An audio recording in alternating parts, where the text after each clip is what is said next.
দেখো আজ রাতে আমি আর আসছি নে, আমার কাপড়গুলো গুছিয়ে রেখো। শুনলে শুনলে তো, আমি যেন কাপড় মাঠে ফেলে রেখে দিই। তাই বলছি, টিয়ে পাখিটাকে দুটো ছোলা দি, আর এক পাশে একটু জল। দেবো না, কিচ্ছু দেবো না, ঘেটে মুচকে মেরে ফেলবো। তা তুমি পারো, তাই বল। ও হ্যাঁ, শীষ দিলে দিতে বল। তা তুমি যাও না, খাবার দাবার গুলো বের করিয়ে রে, এত সব কি ফিরিয়ে নিয়ে যাওয়ার জন্য আনলুম নাকি? এই না না, বের করো, আমার খুব খিদে পেয়েছে। ঠিক নির্ণয় করা দুষ্কর, কিন্তু সত্যি যদি প্রাণ যায় তাহলে তাহলে তো চিন্তামণিকে আর দেখতে পাবো না।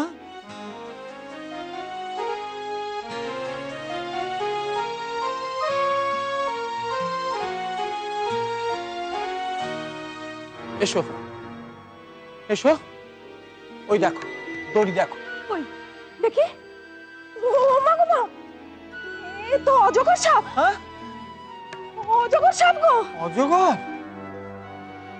ভয় নেই, ভয় নেই, টানের চোটেই অক্কা পেয়েছে। ও একেই বলি টান, একেই বলি মনের মানুষ। আরে ও মশাই, মাঝনদী থিয়েটারটা হচ্ছে আপনার সামনে, এদিক ওদিক কি দেখছেন বলুন তো? নিঃশ্বাস বন্ধ হয়ে আরে আপনি উঠে দাঁড়ালে আমি যে অন্ধকার দেখছি মশাই। এটার দেখতে কমেছে বউ, নিচে একবার দেখো, একজন যে হাঁপসে মরছে, একটিবার তাকাও তার দিকে। কেন? একটিবার তাকাও ওদিকে, বেচারা যে নাকাল হয়ে যাচ্ছে।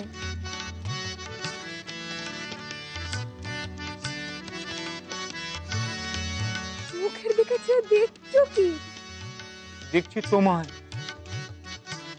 তুমি সত্য বলছো না মিথ্যে? তুমি কি জানো না আমি উন্মাদ কিনা? সে তোমরা যাই বলো আর তাই বলো বাপু, আমার কিন্তু চিন্তামণিকে মোটে পছন্দ হয়নি। কেন? মেয়ে গো, কে বুঝছে? তাই কি? কতখানটিও ভালোবাসতে বলো তো মানুষটাকে? নইলে কেউ বলতে পারে তোমার মন আমাকে না দিয়ে শ্রীহরিকে দাও। দেখি তো বিরাজবালা পানুলির নবাবী পানকে বেগম বনে যাই কিনা। তুমি সত্যি খাবে? এই নাও। বাবা, কি ভাগ্যি আমার! মেজ বউকেও শেষ অব্দি নেশার জিনিস ধরিয়ে দিলুম।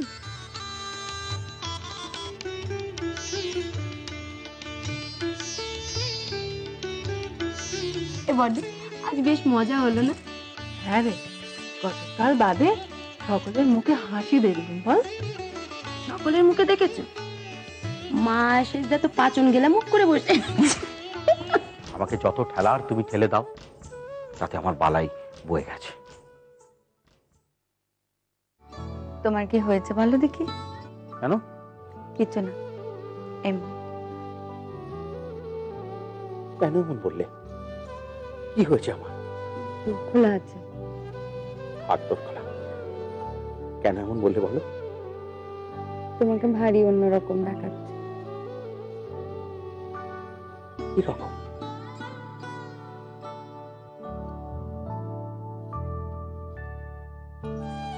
ছোট ঠাকুরজি থিয়েটার যেতে চাইলো, এক কথায় তাকে থিয়েটার নিয়ে গেলে। মায়ের আপত্তি সত্ত্বেও সেখানে গিয়ে দু হাত খুলে খরচা করলে। কেন? আমি খরচা করতে পারি না? তেমন কথা এখন আর কেউ কইবে না। তার মানে তেমন কথা আগে বলা যেত। কেন আমি আগে খরচা করিনি? করেছো। সেগুলো কিছু না।